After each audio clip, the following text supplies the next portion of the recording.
कुशीनगर नाम के एक छोटे से गांव में केशव नाम का एक लकड़हारा रहता था। एक दिन लकड़हारा सुबह के समय लकड़ी काटने जा रहा होता है। तभी उसकी पत्नी सुनीता उससे कहती है, आखिर ऐसा कब तक चलेगा जी? हर रोज आप उम्मीदों का बोझ लेकर सुबह घर से निकलते हैं और शाम होते होते खाली हाथ थके हारे निराश होकर घर लौट आते हैं। क्या तुम्हें दिखाई नहीं देता? इस पूरे गांव में अगर किसी की हालत सबसे ज्यादा खराब है तो वो हमारी है। ना ढंग की आमदनी है, ना कोई सहारा। क्या करूं सुनीता, जब मेरी किस्मत ही फूटी हुई है तो भला मैं क्या कर सकता हूं?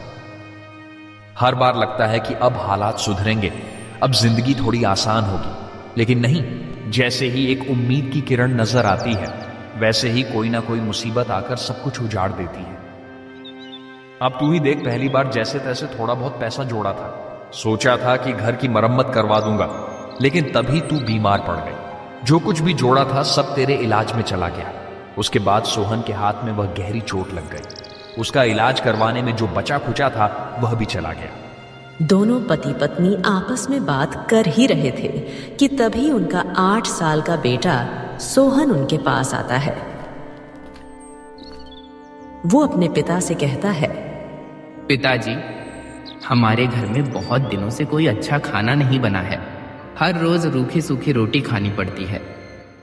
हमारे घर में दूसरों की तरह अच्छा खाना क्यों नहीं बनता पिताजी?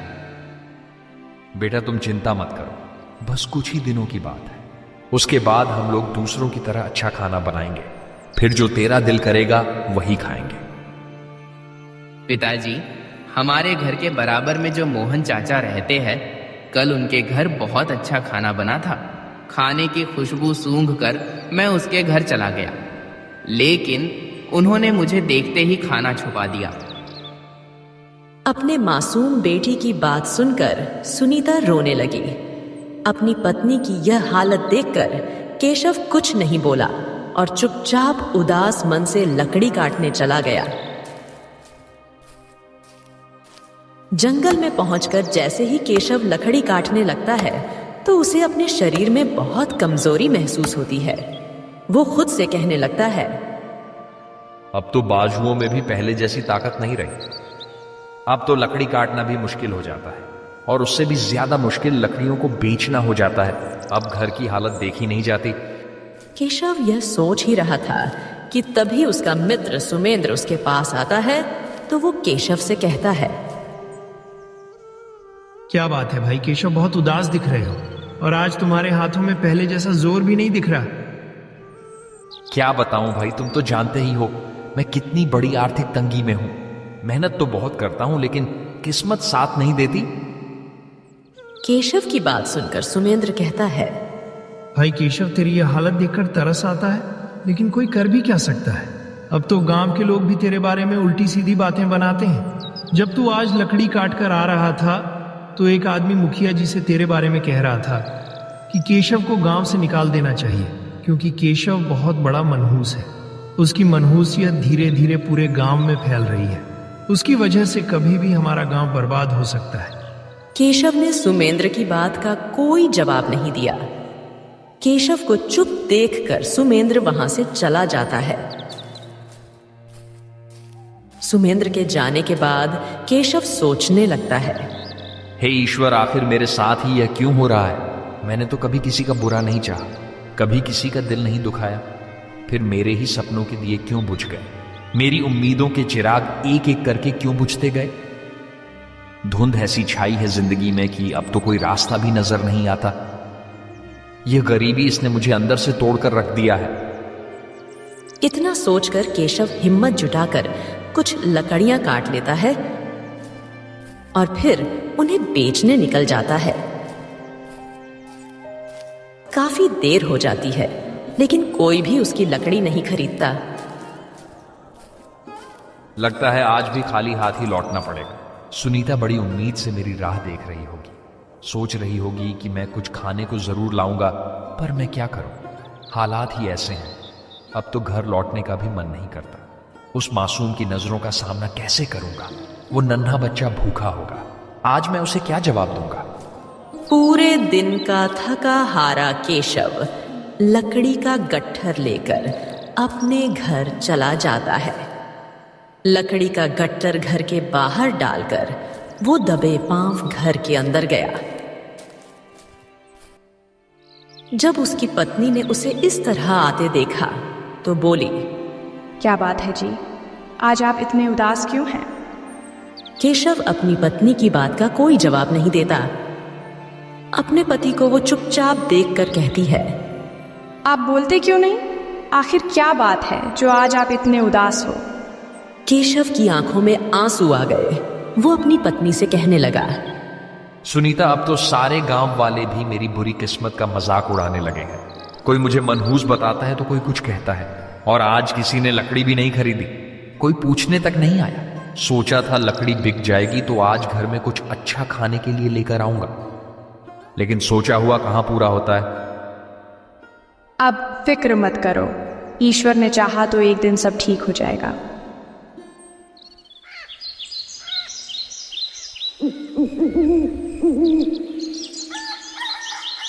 अगले दिन सुबह के समय केशव की पत्नी केशव से कहती है, कल से हमारा बेटा सोहन भूखा है। उसने कुछ नहीं खाया। उसकी भूख अब मुझसे देखी नहीं जाती। आप एक काम करो, सेठ रंजीत की दुकान से कुछ सामान उधार ले आओ। सुनीता, मैं उधार सामान लेने नहीं जाऊंगा। सेठ जी का पहले से ही बहुत उधार बाकी है। अब तो जाते हुए शर्म आती है। मुझे नहीं लगता कि हमारे हालात कभी सुधर सकेंगे। अगर ऐसे ही चलता रहा तो हमें यह गांव छोड़कर कहीं और जाना पड़ेगा। गांव में शायद ही कोई बचा हो जिससे मैंने उधार ना लिया हो। अब मुझ में इतनी हिम्मत नहीं बची कि किसी और से कुछ मांग सकूं। सबको पता है कि मैं उधार लेकर चुका नहीं पाता हूं, लेकिन करूं भी तो क्या? जो थोड़े बहुत पैसे आते हैं वो घर की जरूरतों में लग जाते हैं। तुम ठीक कहते हो। पता नहीं ईश्वर हमें किस बात की सजा दे रहा है। अब तो घर से बाहर निकलते भी शर्म आती है। लेकिन पता नहीं क्यों मुझे ऐसा लगता है जैसे एक रोज हमारी मुसीबत भरे दिन जरूर बदल जाएंगे। सुनीता, यह बात तो मैं पिछले कई वर्षों से सुन रहा हूं, लेकिन आज तक वो दिन नहीं आया जब हमें इस गरीबी से राहत मिली हो। इतना कहकर केशव जंगल की ओर चला गया। आज केशव अपने आप को बहुत ही कमजोर महसूस कर रहा था। उसके दिमाग में अनगिनत ख्यालात आ रहे थे। वो सोच रहा था, क्या बस इतनी सी थी मेरी जिंदगी? हर रोज उठते ही बस एक नई परेशानी। अब तो थक गया हूं मैं ये जिंदगी झेलते झेलते। क्या मैं इस गरीबी के लिए पैदा हुआ था? क्या मेरी तकलीफों का कोई अंत नहीं होगा? हर मोड़ पर बस ठोकरें ही क्यों हैं मेरे लिए? अब तो मन करता है कहीं दूर चला जाऊं, ना कोई मुझे जाने ना मैं किसी को। शायद अगर मैं ही ना रहूं तो सब ठीक हो जाए ना जीवित रहूंगा ना यह सब देखना पड़ेगा। केशव अपने विचारों में डूबा हुआ था। न जाने वो क्या सोच रहा था कि तभी उसके दोस्त सुमेंद्र की नजर उस पर पड़ी। वो जल्दी से केशव के पास गया और उससे कहने लगा, अरे केशव भाई, किस सोच में डूब गए हो? आज तो तुम लकड़ी काटने जंगल भी नहीं गए। केशव ने अपने दोस्त सुमेंद्र की बात का कोई जवाब नहीं दिया, क्योंकि वो पहले से ही बहुत उदास था। उसका किसी से भी बात करने का मन नहीं कर रहा था। केशव को चुपचाप देखकर सुमेंद्र बोला, अरे भाई, क्यों नहीं बोल रहे हो? मुझसे नाराज हो क्या? मैंने तो तुमसे कुछ कहा भी नहीं है। केशव अब भी सुमेंद्र की बात का कोई जवाब नहीं देता और जंगल की ओर चल देता है।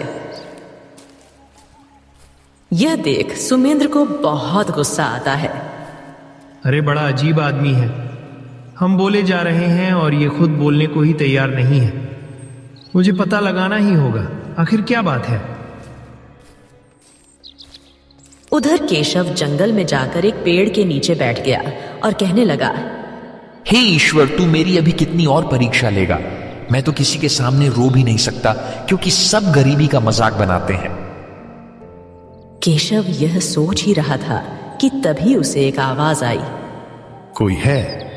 कोई है जो मेरी मदद कर सके। आवाज सुनकर केशव उठा और इधर उधर देखने लगा। तभी उसकी नजर एक साधु बाबा पर पड़ी जो जख्मी हाल में जमीन पर गिरे हुए थे।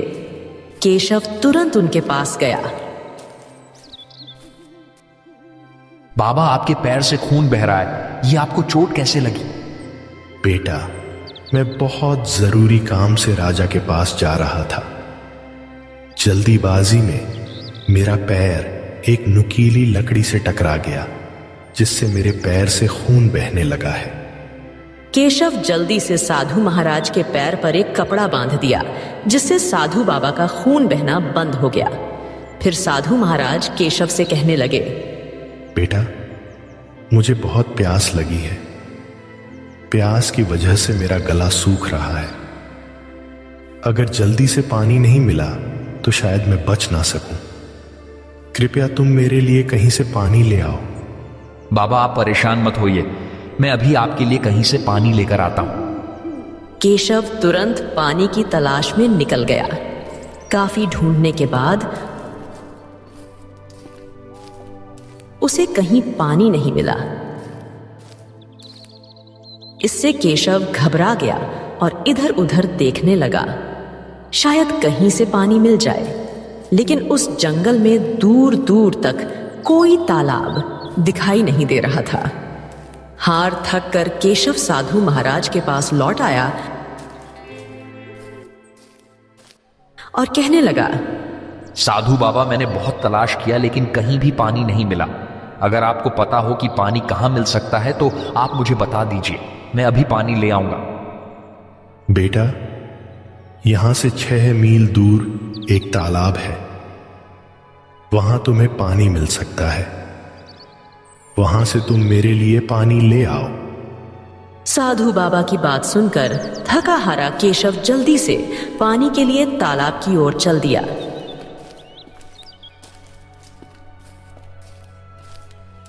काफी देर चलने के बाद केशव तालाब के पास पहुंच गया। जैसे ही केशव ने पानी भरने के लिए बर्तन तालाब में डाला, अचानक तालाब में एक शैतान प्रकट हो गया। शैतान को देखकर केशव बुरी तरह से डर गया। फिर शैतान केशव से बोला, ए इंसान, तेरी हिम्मत कैसे हुई इस तालाब से पानी लेने की? क्या तुझे नहीं पता कि इस तालाब से कोई पानी नहीं ले सकता? अगर तुझे इस तालाब से पानी चाहिए तो मेरी एक पहेली का उत्तर देना होगा। अगर उत्तर गलत दिया तो इसी तालाब में डूबा कर मैं तुझे मार दूंगा। लेकिन एक और रास्ता है जिससे मैं तेरी जान बख्श सकता हूँ, और वो है कि तू बिना पानी लिए यहाँ से चला जा। शैतान की बात सुनकर केशव गहरी सोच में डूब गया। वो सोचने लगा, मैं यहां से पानी लिए बिना नहीं जा सकता। मैंने साधु महाराज को पानी ले जाने का वचन दिया है और मैं अपने वचन को नहीं तोड़ूंगा, चाहे मेरी जान ही क्यों ना चली जाए। इतना सोचकर केशव शैतान से बोलता है कि मैं तुम्हारी पहेली का जवाब देने के लिए तैयार हूं। बताओ, क्या है तुम्हारी पहेली? मेरी पहेली ये है कि बिना पैरों के चलती जाए, ना थके न रुके, बस बहती जाए, राह बनाती मगर राह की मोहताज नहीं। बताओ क्या है वो जो दिखे पर पकड़ में आए नहीं। शैतान की बात सुनकर केशव सोच में डूब गया। बिना पैरों के चलती जाए, ना थके ना रुके, बहती जाए, राह बनाती मगर राह की मोहताज नहीं, ऐसी क्या चीज हो सकती है? काफी देर सोचने के बाद केशव शैतान से कहता है, तुम्हारी पहेली का जवाब है पानी। पानी ही वह चीज है जो बिना पैरों के चलता है, ना थकता है और ना ही रुकता, बस बहता रहता है। पानी अपनी राह खुद बना लेता है, वो किसी का मोहताज नहीं होता है। केशव का सही जवाब सुनकर शैतान हैरान रह गया। शैतान सोच रहा था कि केशव उसकी पहेली का जवाब नहीं दे पाएगा और फिर वो उसे खा जाएगा। लेकिन केशव ने बड़ी ही चतुराई से शैतान के सवाल का सही जवाब दे दिया। इससे शैतान को बहुत गुस्सा आया, लेकिन वो केशव से कुछ नहीं कह सका। फिर वो केशव से बोला, बहुत खूब, तुमने मेरे सवाल का बिल्कुल सही जवाब दिया है। तुम पहले इंसान हो जिसने मेरे सवाल का सही जवाब दिया है। अब तुम जितना पानी चाहो उतना पानी ले जा सकते हो। केशव ने जल्दी से अपना बर्तन पानी से भर लिया और तेजी से साधु महाराज की ओर लौट पड़ा।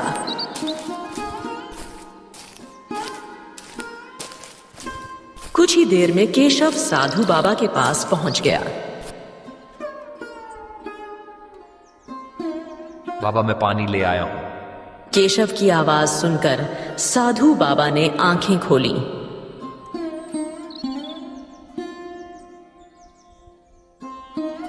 केशव ने उन्हें पानी पिलाया। पानी पीने के बाद साधु महाराज केशव से पूछने लगे, बेटा, मैंने तो उम्मीद ही छोड़ दी थी। मुझे नहीं लगता था कि तुम मेरे लिए पानी ला पाओगे, क्योंकि मैं जानता था कि उस तालाब में एक शैतान रहता है। जब भी कोई मनुष्य इस जंगल में आता है, मैं हमेशा उसकी इसी तरह परीक्षा लेता हूं। हर दफा मैंने देखा है कि हर मनुष्य उस शैतान से डर कर भाग जाते हैं, लेकिन तुम पहले मनुष्य हो जिसने उस शैतान की पहेली का सही जवाब दिया है और मेरे लिए पानी लेकर आए हो। मैं तुमसे बहुत प्रसन्न हुआ बेटा। तुम अपने वादे के पक्के हो? इतना कहकर साधु बाबा ने कुछ मंत्र पढ़े, जिससे एक सुंदर बिल्ली प्रकट हो गई। फिर साधु बाबा केशव से कहने लगे, तुमने अपनी परीक्षा पास होकर मुझे पानी पिलाया, इसीलिए मैं तुम्हें यह बिल्ली देना चाहता हूं। साधु महाराज, मैं इस बिल्ली का क्या करूंगा? यह बिल्ली कोई साधारण बिल्ली नहीं, यह बहुत ही भाग्यशाली है।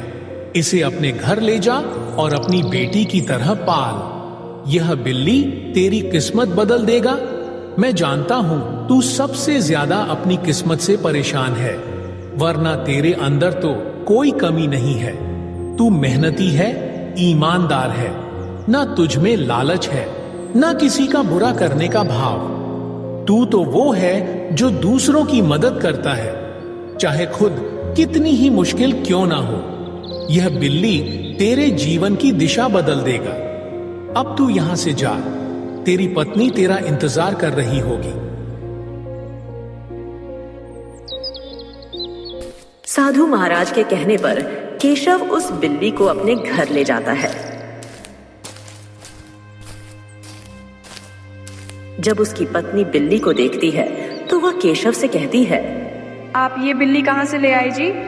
अपनी पत्नी के पूछने पर केशव सुनीता को सारी बात बता देता है। यह आपने क्या किया जी? आप इस बिल्ली को क्यों ले आए? हमारे घर में तो पहले से ही खाने के लाले पड़े हुए हैं और अब आप इस बिल्ली को भी ले आए। साधु महाराज को अगर कुछ देना ही था तो धन देते, जिससे हमारी मुश्किल घड़ी थोड़ी आसान होती। इस बिल्ली से तो हमारी मुश्किल और बढ़ गई है।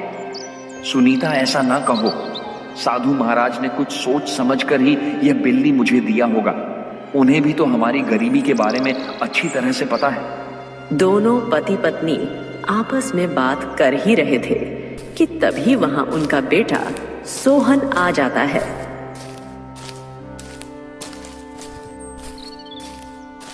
बिल्ली को देखकर सोहन बहुत खुश होता है।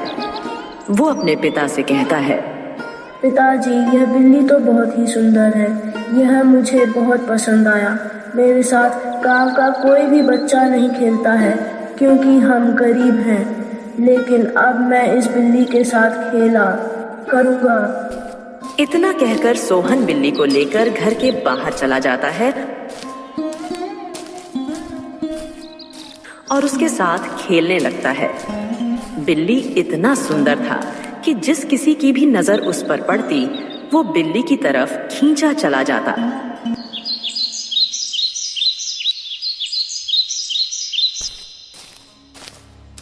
अगले दिन जब केशव लकड़ी काटने जा रहा होता है, तभी एक गांव का मुखिया केशव के घर जाता है। मुखिया को पहली बार अपने घर आते देख केशव मुखिया से कहता है, मुखिया जी, आज मेरे घर में कैसे आना हुआ? वो गरीब के पास ऐसा क्या है जो आप मेरे पास चलते चलते आए? आज से पहले तो आप मेरे घर कभी नहीं आए। तू सही कह रहा है केशव। मुझे तुझ जैसे भिखारी के घर में आने का कोई शौक नहीं है। कल मैंने तेरे बेटे को एक सुंदर बिल्ली के साथ खेलते देखा था। बस मैं उसी बिल्ली की वजह से ही तेरे पास आया हूं। मैं वो सुंदर बिल्ली खरीदना चाहता हूं। मुखिया जी की बात सुनकर केशव कहता है, माफ कीजिए मुखिया जी, मैं बिल्ली नहीं बेच सकता। देख लो केशव, मैं तुम्हें उस बिल्ली की अच्छी कीमत दूंगा। आप चाहे उसकी कितनी भी कीमत दें, लेकिन मैं बिल्ली नहीं बेचूंगा।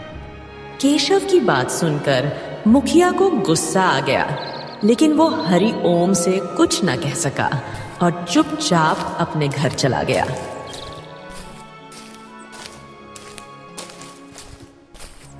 मुखिया के जाने के बाद केशव की पत्नी उससे कहती है,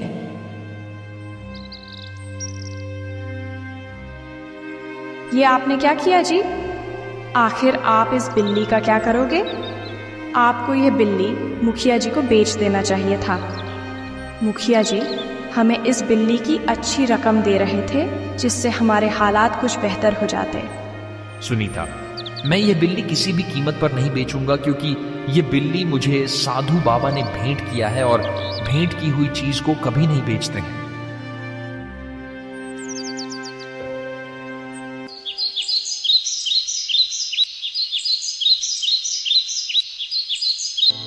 कुछ दिन इसी तरह बीत गए। अब सुनीता भी बिल्ली से प्रेम करने लगी थी।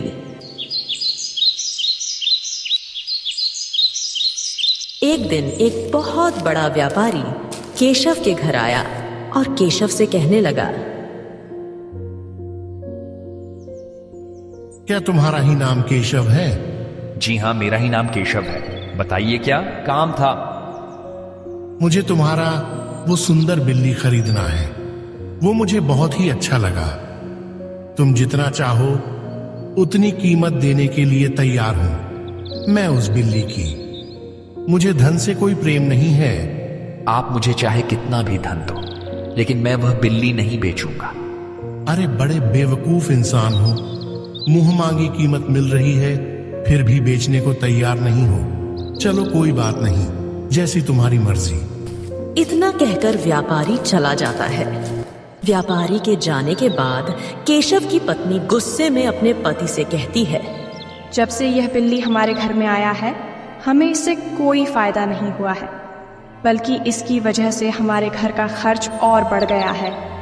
पहले आपने मुखिया जी को बिल्ली बेचने से मना कर दिया, और अब व्यापारी को आखिरकार आप इसका क्या करेंगे जो आप इसे बेचना नहीं चाहते? सुनीता, साधु महाराज ने कहा था कि इस बिल्ली को अपनी बेटी की तरह पालना, और मैं इस बिल्ली को अपनी बेटी के समान ही मानता हूं। फिर भला कोई बाप अपनी बेटी को कैसे बेच सकता है? केशव की बात सुनकर सुनीता का गुस्सा थोड़ा शांत हो गया। जिस राज्य में हरि ओम रहता था, उस राज्य का राजा सोमनाथ बहुत ही दयालु था, लेकिन कुछ समय से राजा गहरे दुख में डूबा हुआ था। दरअसल उसकी बेटी सुमित्रा की अचानक आंख की रोशनी चली गई, जिससे वो अंधी हो जाती है। राजा ने अपनी पुत्री का इलाज करवाया, लेकिन उसकी पुत्री की आंखों की रोशनी वापस न आ सकी। एक दिन राजमहल में वही साधु बाबा आए जिन्होंने केशव को बिल्ली दिया था। राजा उन साधु बाबा से बोले, बाबा, मैंने अपनी पुत्री का इलाज राज्य के बड़े बड़े वैद्यों से करवा लिया, लेकिन कोई फायदा नहीं हुआ। उसकी आंखों की रोशनी वापस नहीं आई। अब आप ही कुछ बताइए जिससे हमारी प्रिय पुत्री की आंखों की रोशनी वापस आ जाए। महाराज, आपकी पुत्री की आंखों की रोशनी केवल एक ही तरीके से आ सकती है, और वह तरीका है मायावी बिल्ली का आंसू। जब एक गरीब नेक आदमी अपने हाथों से मायावी बिल्ली का आंसू राजकुमारी की आंखों में डाले, तो राजकुमारी की आंखों की रोशनी वापस आ जाएगी। बाबा, मुझे वो मायावी बिल्ली कहाँ मिलेगा? आप मुझे बता दीजिए, मैं उसे किसी भी कीमत पर ढूंढ लाऊंगा। और रही बात गरीब आदमी की, तो हमारे राज्य में गरीबों की कोई कमी नहीं है। महाराज, याद रहे, केवल वही गरीब आदमी राजकुमारी की आंखों में बिल्ली का आंसू डाल सकता है जो ईमानदार और नेक दिल हो, जिसके अंदर जरा सा भी लालच ना हो। अच्छा, तो वो बिल्ली मुझे कहाँ मिलेगी? वो बिल्ली आपके ही राज्य के एक छोटे से गांव अमरपुर में एक गरीब ईमानदार लकड़हारे के पास है, जिसका नाम केशव है। साधु बाबा की बात सुनकर राजा कुछ सिपाहियों के साथ तुरंत अमरपुर गांव की ओर रवाना हो गए। कुछ ही देर में वह अमरपुर गांव में पहुंच गए। जब गांव के मुखिया को मालूम हुआ कि राजा सोमनाथ गांव में आए हुए हैं, तो वह राजा के पास दौड़ा दौड़ा गया और राजा से कहने लगा, हमारे तो गांव के भाग्य खुल गए महाराज कि आप हमारे गांव में पधारे हैं। मुखिया जी, अभी मैं किसी भी प्रकार की बात नहीं करना चाहता। आप मुझे बस इतना बता दीजिए कि केशव लकड़हारे का घर कहाँ पर है जिसके पास एक बिल्ली है। महाराज, मैं अभी आपको केशव लकड़हारे के घर ले चलता हूँ। मुखिया राजा को लेकर केशव के पास पहुंच गया। राजा को अपने घर पर देखकर हरिओम हैरान रह गया। राजा केशव से बोला, क्या तुम्हारे पास कोई बिल्ली है? हाँ महाराज, मेरे पास एक बिल्ली है। वह बिल्ली मेरे लिए बहुत ही प्रिय है। मैं उसे अपनी बेटी की तरह मानता हूँ। केशव, मुझे वो बिल्ली चाहिए। बताओ तुम्हें कितनी कीमत चाहिए उस बिल्ली की? महाराज क्षमा कीजिए, मैं उस बिल्ली को बेचना नहीं चाहता। महाराज, इसकी निडरता तो देखो, ये आपको बिल्ली देने से मना कर रहा है। केशव, मुझे उस बिल्ली की बहुत जरूरत है। मैं तुम्हें उस बिल्ली के बदले इतना धन दूंगा कि तुमसे पूरे जीवन में खत्म नहीं होगा। महाराज, मुझे धन से कोई प्रेम नहीं है। आप मुझे चाहे कितना भी धन दो, लेकिन मैं वह बिल्ली नहीं बेचूंगा। अगर तुम मुझे बिल्ली दे दो तो मैं तुम्हें अपना आधा राज्य दे दूंगा। नहीं महाराज, अगर आप मुझे पूरा राज्य भी दे दो तो भी मैं उस बिल्ली को आपको नहीं दूंगा। केशव की बात सुनकर राजा को बहुत गुस्सा आया। वो सिपाहियों से बोला, सिपाहियों, इस बेवकूफ लकड़हारे को बंदी बना लो और उस बिल्ली को पकड़कर महल में ले चलो। सिपाही केशव और बिल्ली को पकड़कर महल में ले गए और फिर अगले दिन हरिओम को दरबार में राजा के सामने पेश किया। केशव, तुम इतने बड़े बेवकूफ क्यों हो? मैं तुम्हें अपना आधा राज्य देने को तैयार था, लेकिन तुमने इनकार कर दिया। अब मैं तुम्हें उस बिल्ली को बिल्कुल नहीं दूंगा। अब तुम चुपचाप अपने घर चले जाओ, वरना तुम्हें हमेशा के लिए कैद खाने में डाल दूंगा। महाराज, मैं अपने घर चला जाऊंगा, लेकिन मेरी आपसे एक विनती है। मैंने उस बिल्ली को अपनी औलाद की तरह पाला है। मैं एक बार उससे मिलना चाहता हूँ। तुम जितनी देर चाहो उस बिल्ली से मिल सकते हो। बिल्ली को दरबार में लाया गया। केशव ने दौड़कर बिल्ली को अपने गले लगा लिया। बिल्ली की आंखों से आंसू बहने लगे। एक सैनिक ने जल्दी से बिल्ली के आंसू को एक बर्तन में इकट्ठा कर लिया। फिर राजा केशव से बोले, केशव, तुम वाकई नेक और ईमानदार हो। तुम्हारे अंदर किसी भी प्रकार का लालच नहीं है। मैं तुम्हारे ही जैसे आदमी की तलाश में था। फिर राजा केशव को सारी बात बताई कि किस तरीके से उसकी बेटी को बचाया जा सकता है। राजा की बात सुनकर केशव सुमित्रा की आंख में बिल्ली का आंसू डालने को तैयार हो गया। जैसे ही केशव ने सुमित्रा की आंखों में बिल्ली का आंसू डाला, वैसे ही उसकी आंखों की रोशनी वापस आ गई। उसकी पुत्री की आंखों की रोशनी को आते देख राजा बहुत खुश हुआ।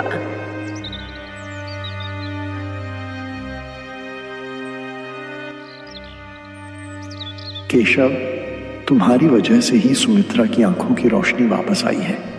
हम तुम्हारा यह एहसान जीवन भर नहीं भूलेंगे। आज से तुम्हें इस राज्य का मंत्री बनाया जाता है।